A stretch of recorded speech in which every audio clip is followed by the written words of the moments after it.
세상에서 가장 부자인 사람이 되고 싶었습니다. 저택도, 명품도, 통장 잔고도 없는 제가 지금 이렇게 말할 수 있게 된 이유를 들어주시겠어요? 어릴 적, 어른들은 늘 똑같은 질문을 했습니다. 너는 커서 무엇이 되고 싶니? 의사, 선생님, 과학자. 모든 아이들이 한 번쯤은 들어봤을 그 질문이죠. 저는 주저없이 대답했어요. 세상에서 가장 부자인 사람이요. 어른들은 웃으며 물었습니다. 그래, 부자가 뭔데? 부자인 게 뭐니? 저는 대답하지 못했어요. 솔직히 부자가 정확히 뭔지, 왜 부자가 되고 싶은지 설명할 수 없었거든요. 그냥 알았어요.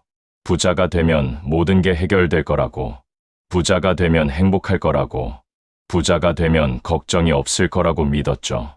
저는 짐바브웨에서 태어났습니다. 아프리카 남부에 있는 작은 나라죠. 한때는 경제가 괜찮았던 나라였어요.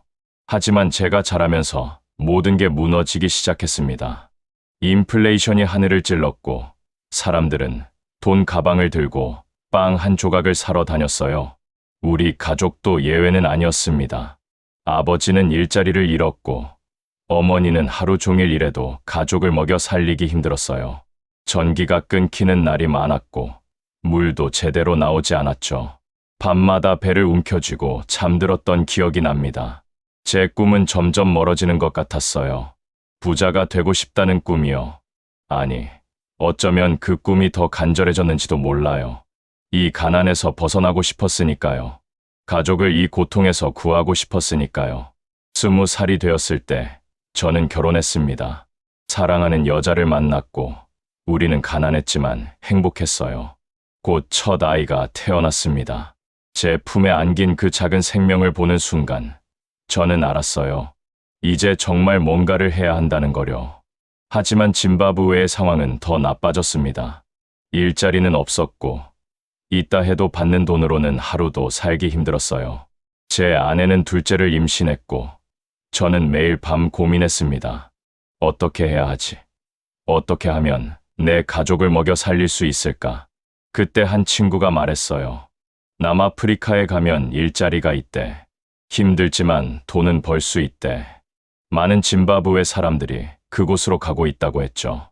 저는 망설였습니다. 남아프리카로 간다는 건 가족과 떨어진다는 뜻이었으니까요. 며칠 밤을 잠 못 이루고 고민했어요. 저울질했죠. 한쪽에는 가족과 함께 있는 것, 매일 아이들 얼굴을 보고 아내와 저녁을 먹고 함께 웃고 울 수 있는 것. 하지만 그건 가난 속에서의 삶이었어요. 배고픔과 걱정 속에서의 삶. 다른 한쪽에는 가족과 떨어지는 것, 아이들의 성장을 놓치고 아내의 손을 잡을 수 없고 혼자서 낯선 땅에서 사는 것. 하지만 그건 가족을 부양할 수 있다는 희망이 있었어요. 아이들에게 밥을 먹일 수 있다는 가능성. 선택은 명확했지만 마음은 찢어졌습니다. 저는 아내에게 말했어요. 남아프리카로 가야겠어. 당신과 아이들을 위해서. 조금만 참아줘. 돈을 벌어서 돌아올게. 아내는 울었지만 고개를 끄덕였어요. 우리 둘 다 알았죠. 이게 유일한 방법이라는 걸. 떠나는 날 아침이 기억납니다. 첫째 아들이 제 다리를 붙잡고 울었어요. 아빠, 어디 가요? 언제 와요? 저는 대답할 수 없었어요. 언제 돌아올 수 있을지 몰랐거든요. 그저 아이를 꽉 안아주고 곧 돌아온다고 거짓말했죠. 남아프리카에 도착했을 때 저는 아무것도 없었습니다. 아는 사람도 갈 곳도 확실한 일자리도 없었어요. 며칠간 길거리에서 잤고 하루하루 일용직을 구했죠. 건설 현장에서 벽돌을 나르고 식당에서 설거지를 하고 청소 일을 했어요. 힘들었습니다. 육체적으로도 힘들었지만 마음이 더 힘들었어요. 밤마다 천장을 보며 생각했죠. 지금 우리 아이들은 뭘 하고 있을까? 밥은 먹었을까? 아빠를 찾고 있을까? 아내는 혼자서 아이들을 돌보며 얼마나 힘들까? 전화를 할 수 있는 날이 있었어요. 한 달에 한두 번. 돈을 모아서 공중전화로 집에 전화했죠. 수화기 너머로 들리는 아내의 목소리, 아이들의 웃음소리. 그 소리를 들으면 힘이 났지만 전화를 끊고 나면 더 외로웠어요. 사람들은 외로움에 대해 이야기하죠. 사람들 속에서도 외로울 수 있다고. 처음에는 이해하지 못했어요. 사람이 그렇게 많은데 왜 외롭지? 남아프리카에는 사람이 많았어요. 일하는 동료들도 있었고, 같은 처지의 이민자들도 많았죠. 하지만 이제 압니다. 외로움이 뭔지. 외로움은 사람이 없어서 생기는 게 아니에요. 내 사람들이 없어서 생기는 거예요. 나를 아는 사람, 내가 사랑하는 사람, 내 곁에 있어야 할 사람들이 없을 때 느끼는 그 공허함. 그게 진짜 외로움이에요. 수백 명의 사람들 속에 있어도 혼자였어요. 웃고 떠들고 이래도 집에 돌아오면 텅 비어 있었죠. 보고 싶었어요. 제 아이들의 얼굴이, 아내의 미소가. 아이들을 안아주고 싶었고, 이야기를 들어주고 싶었고, 함께 밥을 먹고 싶었어요. 1년이 지났습니다. 그리고 2년, 제 둘째 아들이 태어났다는 소식을 전화로 들었어요. 저는 그 순간에 그곳에 없었습니다. 제 아들이 세상에 나오는 순간에 저는 수천 킬로미터 떨어진 곳에서 벽돌을 나르고 있었어요. 밤에 혼자 울었습니다. 이게 맞나? 이게 정말 옳은 선택이었나? 돈을 보내고 있긴 했어요. 가족은 예전보다 나아졌죠. 아이들은 학교에 갈 수 있었고, 밥도 제대로 먹을 수 있었어요. 하지만 저는 그곳에 없었습니다. 첫째 아들이 자전거를 처음 탔을 때, 저는 그곳에 없었어요. 아이가 학교에서 상을 받았을 때도, 저는 그곳에 없었죠. 생일날도, 크리스마스에도, 아플 때도, 저는 없었습니다. 3년이 되었을 때, 저는 결심했어요. 이제 그만, 더 이상은 못 참겠어. 전부를 데려올 수는 없어도 최소한 한 명이라도 제 첫째 아들 테드만이라도 여기로 데려와야겠다고 생각했죠. 서류 작업은 복잡했고 시간이 오래 걸렸어요. 몇 달을 기다렸고 돈도 많이 들었죠. 하지만 마침내 허락이 떨어졌습니다. 테드를 남아프리카로 데려올 수 있게 되었어요. 공항에 간 날을 평생 잊지 못할 거예요. 비행기에서 사람들이 내리기 시작했고 저는 숨을 멈추고 기다렸어요. 그리고 보였습니다. 제 아들이 3년 만에 보는 제 아들. 아이는 컸어요. 제가 떠났을 때는 아기였는데 이제는 소년이었어요. 키도 훨씬 컸고 얼굴도 달라져 있었죠. 하지만 그 눈빛은 알아볼 수 있었어요. 제 아들의 눈빛. 테드도 저를 봤어요. 잠시 멈칫했죠.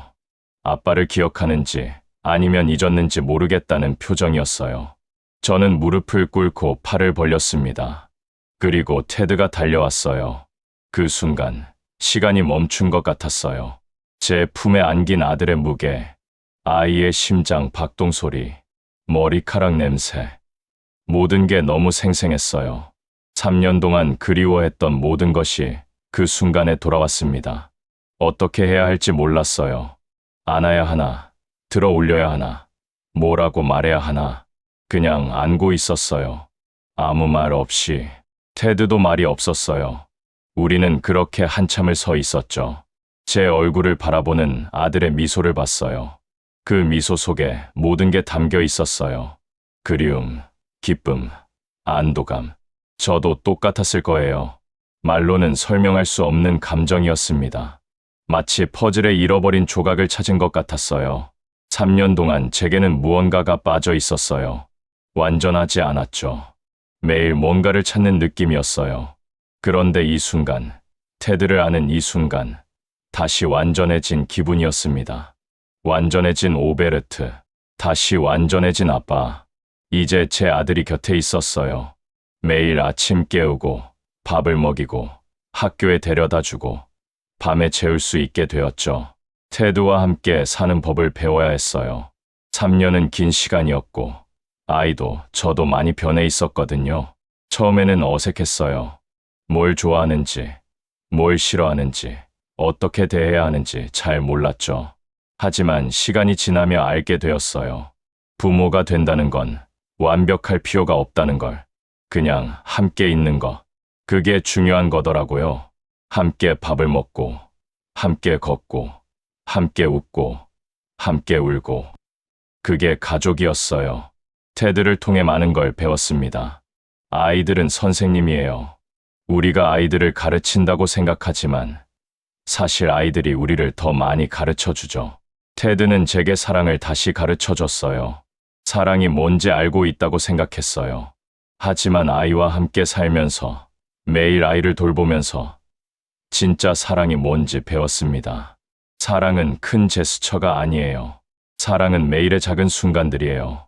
아침에 일어나서 아이의 머리를 쓰다듬는 것, 학교에서 돌아온 아이의 이야기를 들어주는 것, 밤에 이불을 덮어주는 것, 아플 때 곁에 있어주는 것, 그게 사랑이에요. 그리고 사랑하면요. 변해요. 사람이 변합니다. 사랑하면 다정해져요. 왜냐하면 사랑하는 사람을 다치게 하고 싶지 않으니까요. 사랑하면 인내심이 생겨요. 왜냐하면 사랑하는 사람을 위해 기다릴 수 있으니까요. 사랑하면 친절해져요. 왜냐하면 사랑하는 사람을 웃게 만들고 싶으니까요. 사랑하면 용감해져요. 왜냐하면 사랑하는 사람을 지키고 싶으니까요. 사랑은 모든 것을 바꿔요. 사랑은 모든 것을 감싸요. 어느 날 저녁, 테드와 둘이 앉아 있었어요. 숙제를 끝내고 TV를 보고 있었죠. 저는 문득 궁금해졌어요. 이 아이는 무슨 생각을 하고 있을까? 무엇을 꿈꾸고 있을까? 그래서 물었습니다. 테드야, 너는 커서 무엇이 되고 싶니? 어릴 적 제게 물었던 바로 그 질문이었어요. 저는 아이가 의사가 되고 싶다거나 축구 선수가 되고 싶다거나 뭐 그런 대답을 할 거라 생각했어요. 테드는 저를 바라봤어요. 그리고 말했죠. 나는 아빠처럼 되고 싶어요. 저는 웃었어요. 아니, 그게 아니라 직업을 말하는 거야. 뭘 하고 싶냐고. 무슨 일을 하고 싶어? 테드는 진지했어요. 아빠, 나는 정말로 아빠처럼 되고 싶어요. 제 눈을 똑바로 보며 말했죠. 그 순간 뭔가가 제 가슴을 쳤어요. 눈물이 날 것 같았어요. 제가 한 일의 일부가 이 아이에게 보였던 거예요. 완벽하지 않았어요. 실수도 많이 했고 부족한 것도 많았죠. 하지만 이 아이는 그걸 보고 있었어요. 제가 노력하는 모습을, 제가 사랑하는 모습을, 제가 최선을 다하는 모습을. 테드는 제 쌍둥이 동생 같아요. 닮았거든요. 생긴 것도 닮았지만 행동도, 말투도 닮았어요. 가끔 테드를 보면 제 어린 시절을 보는 것 같아요. 그래서 더욱 소중해요. 제 아이들은 제 인생이에요. 제가 아침에 일어나는 이유고, 열심히 일하는 이유고, 더 나은 사람이 되려고 노력하는 이유예요. 이 아이들이 있어서 제 인생은 의미가 있습니다. 테드가 항상 행복했으면 좋겠어요. 물론 인생에는 힘든 순간도 있겠죠. 슬픔도 있고, 실패도 있고, 아픔도 있을 거예요. 하지만 그래도 괜찮아요. 그게 인생이니까요. 중요한 건 그럴 때 혼자가 아니라는 걸 아는 거예요. 옆에 누군가 있다는 걸 아는 거죠. 그리고 어떤 순간에도 웃을 수 있는 거, 행복을 찾을 수 있는 거, 그게 중요해요. 테드가 행복하면요. 그 행복을 나눌 거예요. 다른 사람들과, 친구들과, 이웃들과, 나중에 만날 사람들과. 행복은 전염되거든요. 한 사람의 행복이 다른 사람에게 퍼지고, 그 사람이 또 다른 사람에게 퍼뜨리고, 그렇게 해서 세상이 조금씩 나아지는 거예요. 거창한 일이 아니에요. 세상을 바꾸는 건 그냥 한 사람이 행복하고 그 행복을 나누는 거, 그게 시작이에요. 지금 저를 보면요. 세상이 평가하기엔 가난한 사람 중 하나일 거예요. 저택도 없고, 비싼 차도 없고, 명품도 없어요. 은행 계좌에 큰 돈이 있는 것도 아니죠. 제 집은 작고, 가구도 별로 없어요. 사람들은 신분에 통제되어 사회적 지위, 경제적 수준, 그런 것들로 사람을 판단하죠. 당신은 어디 사나요? 무슨 차를 타나요? 무슨 일을 하나요? 얼마나 버나요? 그런 질문들로 사람을 평가해요. 잘못 쓰이면요. 이런 잣대들이 사람의 인생에 큰 해를 끼칠 수 있어요. 사람들을 작게 만들고 사람들이 스스로를 부족하다고 느끼게 만들죠. 항상 더 많이 가져야 한다고, 더 높이 올라가야 한다고 생각하게 만들어요. 저는 많은 사람들을 봤어요. 큰 집에 사는 사람들, 비싼 옷을 입는 사람들, 모든 것을 가진 것처럼 보이는 사람들. 하지만 그들의 눈을 보면요. 공허해요. 행복하지 않아요. 저는 저택을 가지고 있으면서도 아주 우울해하는 사람들을 봤어요. 모든 것을 가졌지만 아무것도 가지지 못한 사람들. 그래서 제게는요. 그 사람들이 세상에서 가장 가난한 사람들이에요. 행복하지 않으니까요. 돈이 나쁜 건 아니에요. 돈은 필요해요. 생활하는 데 필요하고, 가족을 돌보는 데 필요하고, 꿈을 이루는 데도 필요하죠. 하지만 돈이 전부는 아니에요. 돈이 행복을 보장하지 않아요. 인생은 좋은 선생님이에요. 정말 좋은 선생님이죠. 경험이 많은 인생은 우리에게 천천히, 그리고 확실하게 가르쳐줘요. 때로는 아프게, 때로는 기쁘게. 하지만 항상 뭔가를 가르쳐줍니다. 우리가 어릴 때 믿었던 것들이요. 인생은 우리가 크면서 다른 의미를 가지고 올 수 있다는 것을 발견했어요. 저는 어릴 때 부자가 되는 게 중요하다고 믿었어요. 돈이 많으면 행복할 거라고 생각했죠. 하지만 이제 알아요. 이제는 이해해요. 재산은 물질적인 것이 아니라는 거요. 진짜 재산은 다른 곳에 있어요. 우리가 볼 수 없고, 만질 수 없고, 계좌에 입금할 수 없는 곳에 몸이 건강한 것, 그게 재산이에요. 아침에 일어나서 숨을 쉴 수 있는 것, 걸을 수 있는 것, 웃을 수 있는 것, 아픔 없이 하루를 보낼 수 있는 것, 그게 얼마나 큰 축복인지 아나요? 내 아이들이 옆에 있는 것, 그게 재산이에요. 아이들의 웃음소리를 들을 수 있는 것, 아이들을 안아줄 수 있는 것, 아이들과 함께 밥을 먹을 수 있는 것, 그게 세상 그 무엇과도 바꿀 수 없는 재산이에요. 사랑하는 사람들과 함께 있는 것, 그게 재산이에요. 가족이, 친구가, 소중한 사람들이 곁에 있다는 것, 외롭지 않다는 것, 혼자가 아니라는 것, 그게 진짜 부예요. 매일 아침 감사하며 깰 수 있는 것, 그게 재산이에요. 오늘 하루가 선물이라는 걸 아는 것, 작은 것들의 기쁨을 느낄 수 있는 것, 그게 재산이에요. 물질적인 것은 없지만요. 저는 항상 행복해요. 정말이에요. 제 집은 작지만 따뜻해요. 제 식탁은 화려하지 않지만 웃음이 가득해요. 제 옷은 낡았지만 깨끗해요. 제 삶은 단순하지만 풍요로워요. 행복한 사람을 보고 싶으면요. 저를 보러 오세요. 저는 행복합니다. 제가 가진 모든 것에 감사해요. 제가 가지지 못한 것에 연연하지 않아요. 지금 이 순간, 이 자리에 만족해요. 그래서요. 저는 어릴 때 한 말을 계속 지킵니다. 세상에서 가장 부자인 사람이 되고 싶어요. 그 꿈은 변하지 않았어요. 하지만 부자의 의미가 변했죠. 세상에서 가장 부자인 사람은 가장 많이 가진 사람이 아니에요. 세상에서 가장 부자인 사람은 행복한 사람이에요. 진심으로 행복한 사람, 감사할 줄 아는 사람, 사랑할 줄 아는 사람, 나눌 줄 아는 사람. 그 행복한 한 사람이 제가 되고 싶었던 사람입니다. 그리고 이제요.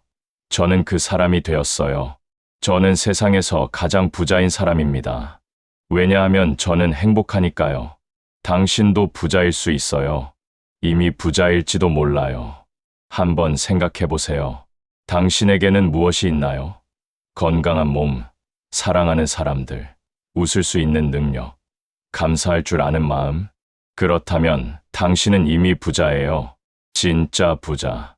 세상이 뭐라고 하든, 통장에 얼마가 있든, 당신은 부자입니다. 그걸 알아주세요. 그걸 믿어주세요. 그리고 그 부를 나눠주세요.